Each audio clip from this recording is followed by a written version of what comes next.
Good evening, mods in class.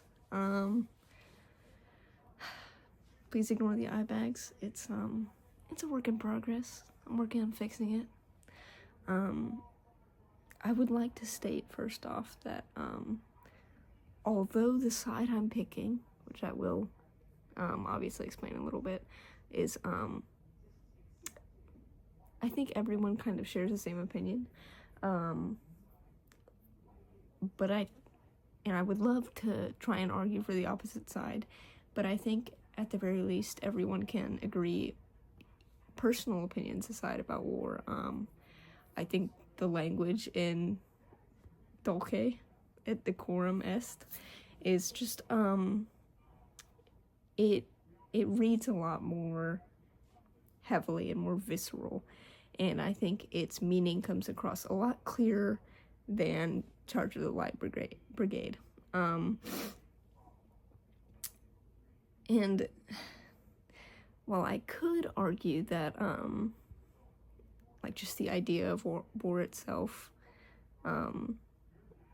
why that meaning kind of sticks out to me more in terms of Wilfred Owen's poem, I would rather focus on, I guess, the language used and how that itself kind of strengthens my opinion on this subject. I first want to point out just how, I don't want to say weak the language is in Charge of the Light Brigade, but I will say that its meaning feels very much up to interpretation, until the moment that Mr. Montz had mentioned that, or had clarified to us that his intent was to focus people's efforts towards honoring the soldiers and recognizing their bravery and recognizing them for only that, really. I think everyone kind of read it the opposite. I mean, the language used in it felt, and obviously knowing the backstory behind the author, how he is the poet laureate, how his own opinions are very much targeted towards the government's opinions and what they want the people to think. That obviously influenced it a lot more, his writings, so it's kind of unclear, I think, what his opinion for sure was in making it. So I think that kind of can, what am I trying to say? Can change the interpretation of the text. But I mean, it's like even in one of the, I believe the second stanza, or not I believe, in the second stanza, the author mentions, was there a man dismayed? Not though the soldier knew someone had blundered. There's not to make reply, there's not to reason why, there's but to do and die. Into the valley of death rode the 600. So it's like, the author themselves is like, yeah, well, someone did make a mistake in the formation, and that kind of led them all to their death. But that's not really, soldiers don't really think. They can't think about why they're going into war. Their job is just to go to war for their country and die. And I just think that itself, it's like, okay, well, you're just basically already telling us that they died for fucking, oh, pardon my French, for nothing, because it's like, what they're fighting for, their efforts are basically, they almost amount to nothing, in the way that someone messed up. I mean, they can't fight to their fullest. They can't, I guess, win. Like, they're not, their efforts become futile, I think. And even just the language itself, describing the battlefield they're on as the jaws of death, as the mouth of hell. It's like, it's basically, they're telling us how awful this is. And I think it kind of diminishes any hopes of really honoring the soldiers, because you have to think about, well, their deaths, the way everything's being described, it's like you're not telling the reader about everything good that they did. You're not telling the reader what their sacrifices amounted to. You're just saying, okay, well, they died and it was kind of for nothing, but you should still honor them, which you should. You should honor them, but you should also be able to recognize that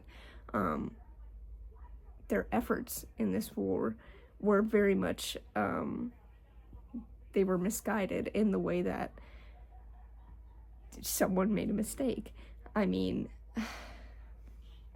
so that text, I think, did a very poor job of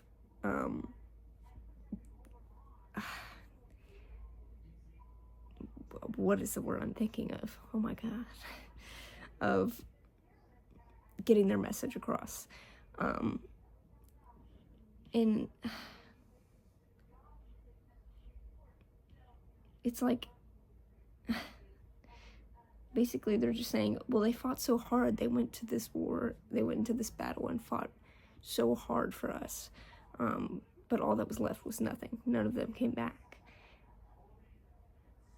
And at the end, all it just says, the only really point it tries to make at the end, at the very end, because even before that, there's nothing sort of pointing towards, okay, well, honor these people.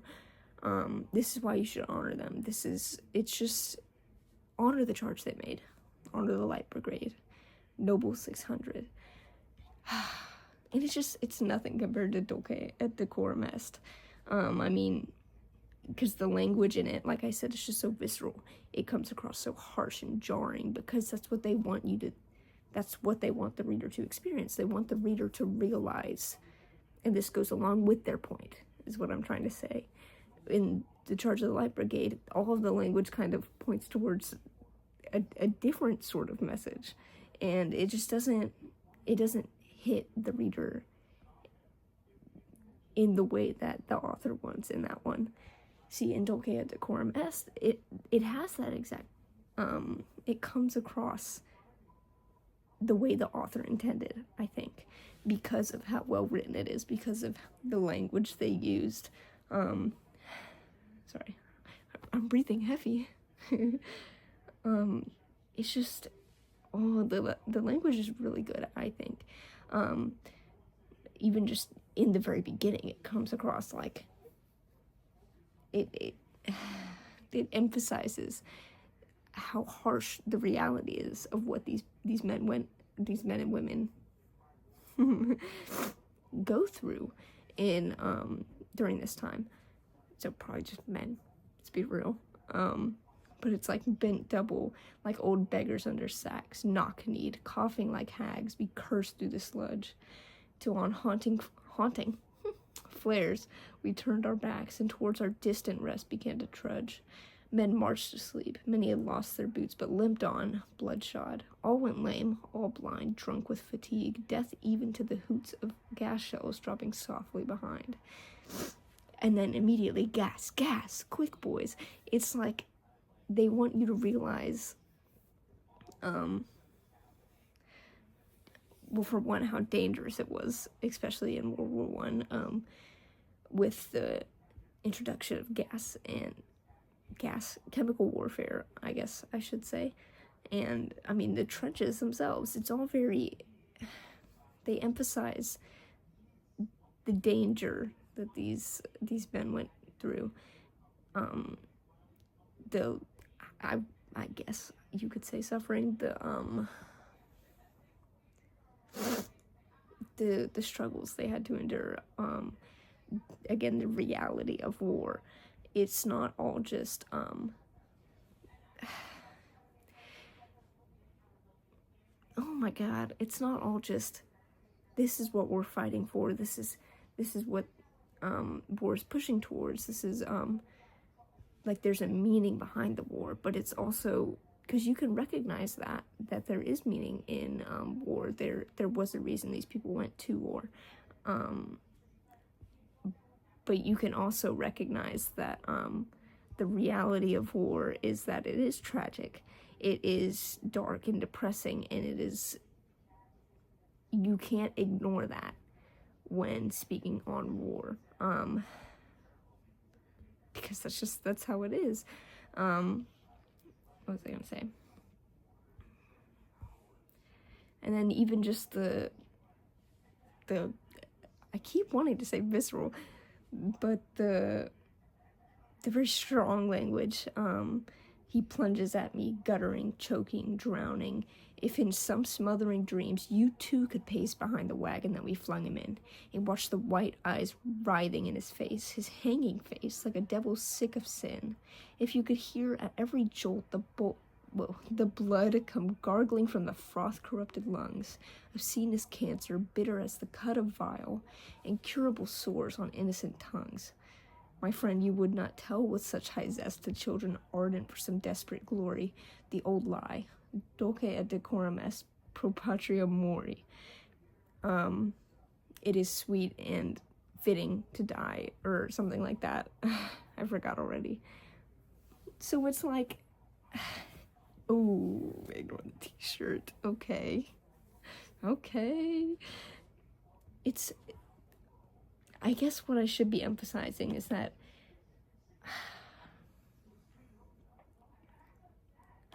how I should end this, because I think the language in Dulce et Decorum Est speaks for itself. I think even just glancing at each of the poems side by side, you would see the sheer difference in the language used. And that's not to say that that's not to say that Alfred Tennyson isn't a good writer, or that Wilfred Owen is an extremely good one, although he kind of is. It's just to say that Wilfred Owen is very, very much more effective at getting his point across when it comes to the opinion on war and honoring our soldiers. That's what I think. And I think almost everyone else agrees, so am I correct, guys? You can't be correct, because it's literature. Anyways, thank you for listening. I like these two. I hope you like these two poems as well. I don't know.